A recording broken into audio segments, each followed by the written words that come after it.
First step பிபிம்பாப்புக்கு வந்து நம்ம அதுக்குள்ளே சாஸ் ரெடி பண்ண போகிறோம். ஒரு மிக்சிங் பவுலில் கொச்சுஜாங், இதோட லிங்க் எல்லாமே கீழே இருக்கும். நீங்கள் ஒரு பாட்டில் வாங்கி ஃப்ரிட்ஜில் வச்சுட்டிங்கன்னு வைங்களேன், உங்களுக்கு வந்து அது நிறைய நாள் போகும்.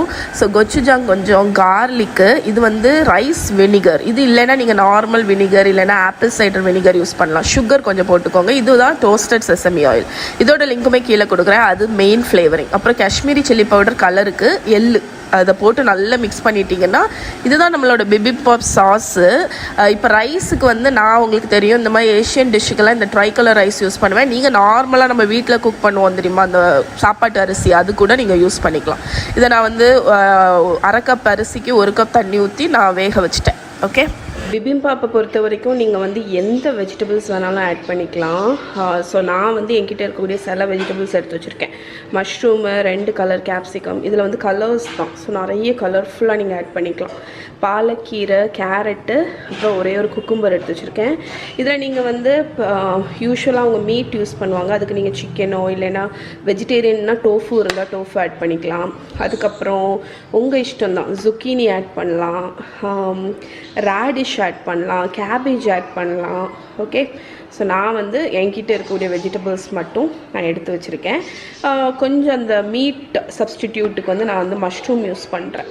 ஓகே, ஏன்னா என்கிட்ட டோஃபு இல்லை, பட் நீங்கள் டோஃபு ஆட் பண்ணலாம். இப்போ நான் வந்து இந்த வெஜிடபிள்ஸ் எல்லாம் எப்படி கட் பண்ணணும் அப்படிங்கிறத குயிக்காக உங்களுக்கு ஆட் பண்ணிடுறேன்.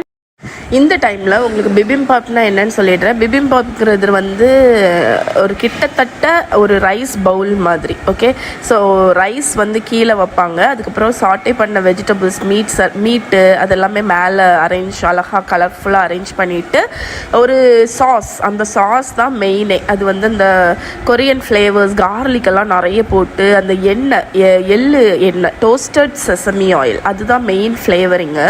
ஸோ இதோட லிங்க் நான் 3 ப்ராடக்ட் மெயினாக கொரியன் குக்கிங்க்கு தேவைங்க. உங்களுக்கு வந்து கொச்சுஜாங்குன்னு ஒரு கொரியன் பேஸ்ட்டு, அதுக்கப்புறம் கொச்சு காருன்னு ஒரு சில்லி பவுடர், அதுக்கப்புறம் அந்த டோஸ்டட் செசமி ஆயில், 3 இருந்தாலே நீங்கள் வந்து சூப்பராக வந்து கொரியன் ஃபுட்டு பண்ணிடலாம். அந்த 3 ப்ராடக்டோட லிங்க்குமே நான் உங்களுக்கு கீழே ஆட் பண்ணுறேன்.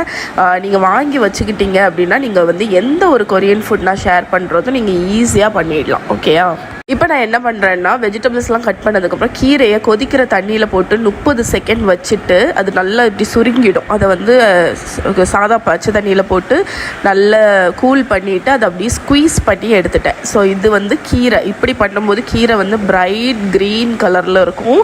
நல்ல ஈரம் போக ஸ்குவீஸ் பண்ணிவிட்டு அதை குட்டி குட்டியாக கட் பண்ணி எடுத்து வச்சிட்டிங்கன்னா ஹெல்தி ஒன்று. இன்னொன்று வந்து இதோட டேஸ்ட் வேறு லெவலில் இருக்கும். ஏன்னா இதை வந்து நம்ம கார்லிக்கெல்லாம் போட்டு ப்ரிப்பேர் பண்ணுவோம், அது வந்து டேஸ்ட்டாக இருக்கும். ஓகே, ஸோ இப்போ வந்து வெஜிடபிள்ஸ் எல்லாமே ரெடியாக நம்ம வந்து வதக்க ஆரம்பிச்சிடலாம். உங்களுக்கு வந்து ஒரு பேன் தேவை, எண்ணெய், சால்ட்டு, பெப்பர், அவ்வளோதான் வெஜிடபிள்ஸை வதக்க தேவை. லைட் கலர் வெஜிடபிள்ஸ்லேருந்து நீங்கள் வதக்கணும். ஃபஸ்ட்டு வந்து வெங்காயம், இப்போ பார்த்தீங்கன்னா வெங்காயம் லைட்டாக 2 மினிட்ஸ் வதக்கி எடுத்துட்டேன். அடுத்து வந்து நான் மஷ்ரூமை பண்ணுறேன். மஷ்ரூமுக்கு மட்டும் நான் வந்து எண்ணெயில் கார்லிக் போட்டுட்டு மஷ்ரூமை வந்து நல்லா ஹை ஃப்ளேமில் குக் பண்ணிவிட்டு சோயா சாஸ், சால்ட், பெப்பர், அது சோயா சாஸ் மட்டும் இதுக்கு போடுவேன், ஏன்னா கொஞ்சம் ஃப்ளேவர்ஃபுல்லாக இருக்கும் அப்படின்னு. இதை நல்லா குக் பண்ணிங்கன்னா சூப்பராக கேரமலைஸ் ஆகிடும். இதை ஒரு பவுலில் மாற்றிடுங்க. திருப்பி நான் அந்த பேனை வாஷ் பண்ணிவிட்டேன், ஏன்னா கலர் வந்து இந்த வெஜிடபிள்ஸில் வந்துடக்கூடாது இல்லை, அதனால். குக்கும்பரை வந்து லைட்டாக ஆயில் போட்டு சால்ட்டு, பெப்பர் போட்டு ஒரு 1 மினிட், எல்லாமே இந்த வெஜிடபிள்ஸ் எல்லாமே நம்ம தின்னாக கட் பண்ணியிருக்கிறதுனால உங்களுக்கு மினிமம் 30 செகண்ட்ஸ்லேருந்து 1 நிமிஷம் தான் ஆகும். இப்போ அதே ப்ராசஸ் கேரட்டுக்கு. கலர் பார்த்திங்களா, நான் ஃபஸ்ட்டு வந்து ஆனியன் பண்ணேன், அடுத்து வந்து மஷ்ரூமு, அது ஆக்சுவலி மஷ்ரூம் கடைசி நீங்கள் பண்ணால் கரெக்டு, ஏன்னா நான் பேனை வந்து வாஷ் வேறு பண்ணேன். அடுத்து கேரட்டு, அடுத்து கேப்சிகம், ரெட் கலர் கேப்சிகம், அடுத்து க்ரீன் கலர், எல்லாத்தையும் வதக்கி ஒரு பிளேட்டில் எடுத்து வச்சுருங்க. கீரைக்கு நான் வந்து சால்ட்டு, கார்லிக்கு, அதுக்கப்புறம் டோஸ்டட் செசமி ஆயில் போட்டு டாஸ் பண்ணி எடுத்து வச்சுட்டேன். அவ்வளோதான், இப்போ வெஜிடபிள்ஸ் எல்லாம் ready. Okay friends, bibimbap assemble பண்ணுறதுக்கு எல்லாமே ரெடி பண்ணிட்டேன். இது வந்து அவ்வளோ ஈஸி. உங்களுக்கு மெயின் இது என்னென்னா, நம்ம வெஜிடபிள்ஸ் எல்லாத்தையும் ஸ்டர் ஃப்ரை பண்ணணும். ஸோ கேப்சிகம், அதுவும் என்ன ஆர்டர்லன்னா லைட் கலர்லேருந்து டார்க் கலர் ஆர்டருக்கு. ஸோ வெங்காயம் பண்ணேன், அடுத்து குக்கும்பர் பண்ணேன், அடுத்து carrot, red capsicum, green capsicum, அப்புறம் நம்ம கீரையில் கார்லிக்கும் செசமி ஆயிலும் போட்டு உப்பு போட்டு டாஸ் பண்ணி வச்சுருக்கேன். நீங்கள் வேணுன்னா இதில் கொஞ்சம் சோயா சாஸ் கூட ஊற்றிக்கலாம், நல்ல டேஸ்ட்டாக இருக்கும். அதுக்கப்புறமா நம்மளோட பிபிம்பாப் சாஸும் சூப்பராக ரெடி. இதுதான் நம்மளோட ஹீரோ. நான் வந்து ப்ரோட்டீனுன்னு இல்லை, பட் அந்த டேஸ்ட் இருக்குல்ல சிக்கன் அது கொடுக்கக்கூடிய டேஸ்ட்டுக்கு டோஃபு இல்லாததுனால நான் மஷ்ரூம் யூஸ் பண்ணியிருக்கேன். நீங்கள் டோஃபு இருந்துச்சுன்னா அது கூட நீங்கள் ஆட் பண்ணிக்கலாம். நம்மளோட ரைஸை பாருங்கள். ரைஸ் வந்து நம்மளோட பிளாக் ரைஸ் 3 கலர் ரைஸ் வந்து சூப்பராக ஃப்ளஃபியாக குக் ஆகிடுச்சு. இப்போ நம்ம வந்து அசம்பிள் பண்ணிடலாம். ஸோ இது எல்லாமே செஞ்சு வச்சிட்டிங்கன்னா நீங்கள் அசம்பிள் பண்ணுறது ரொம்ப ஈஸி. ஓகே. அண்ட் இன்னொரு விஷயம் என்னென்னா, நீங்கள் வந்து எக்கு நீங்கள் சாப்பிடுவீங்க அப்படின்னா ஒரு ஃப்ரைடு எக்கு கூட நீங்கள் வச்சு மேலே வச்சு சூப்பராக சாப்பிட்லாம். அது செம்ம டேஸ்ட்டாக இருக்கும் இது கூட. ஸோ ட்ரெடிஷ்னலாக பிபிம்பாப் வந்து டோல்செட் அப்படிங்கிற அது பேர் டோல்செட் பிபிம்பாப்னு சொல்லுவாங்க. ஒரு சின்ன இப்படி மண் பாத்திரம் மாதிரி கருப்பு கலரில் ஒரு இதில் தான் சர்வ் பண்ணுவாங்க. அதில் அசம்பிள் பண்ணிவிட்டு அடுப்பில் வச்சு ஹீட் பண்ணிவிட்டு அதை அப்படியே சர்வ் பண்ணுவாங்க. நம்ம வந்து நீங்கள் ஆக்சுவலி இந்த என்கிட்ட வந்து இந்த குட்டி ரைஸ் பாட் இருக்குது, அதனால நான் இதில் வந்து அசம்பிள் பண்ண போகிறேன். சப்போஸ் இதை விட சின்னதாக இருக்கும் அது, ஓகே, சைஸை பொறுத்து. உங்ககிட்ட இது இல்லை அப்படின்னா நீங்கள் நார்மலாக ஒரு பெரிய பவுலில் அசம்பிள் பண்ணி டைரெக்டாக சர்வ் பண்ணிடலாம். ஏன்னா இது எல்லாமே குக்டு தான், அதனால் நீங்கள் வந்து திருப்பி குக் பண்ணணுன்னு அவசியம் இல்லை. பட் நான் வந்து நம்ம ஹீட் எதுக்கு பண்ணுறோன்னா அந்த அடியில் போடக்கூடிய ரைஸ் லைட்டாக கிறிஸ்ப் ஆகும், அது ஒரு ரீசன். இன்னொன்று வந்து நல்லா சூடாக இருக்கும், சூடாக சர்வ் பண்ணலாம். ஓகே, அதனால இப்போ அசம்பிள் பண்ணிடலாம். ஸோ இந்த பேஸில் மட்டும் கொஞ்சம் ஆயில் அப்ளை பண்ணியிருக்கேன். அது வந்து அந்த டோஸ்டட் செசமி ஆயில்.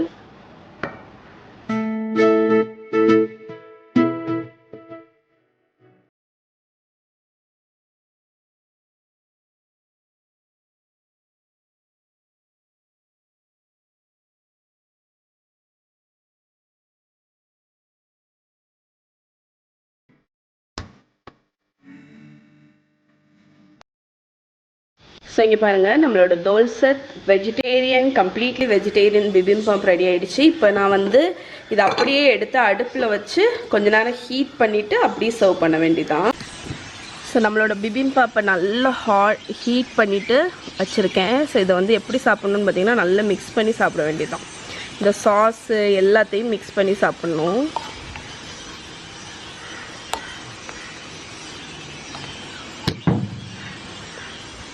ஸோ நம்ம இவ்வளோ தூரம் கஷ்டப்பட்டு அசம்பிள் பண்ணதை மிக்ஸ் பண்ண மனசு வராது தான்.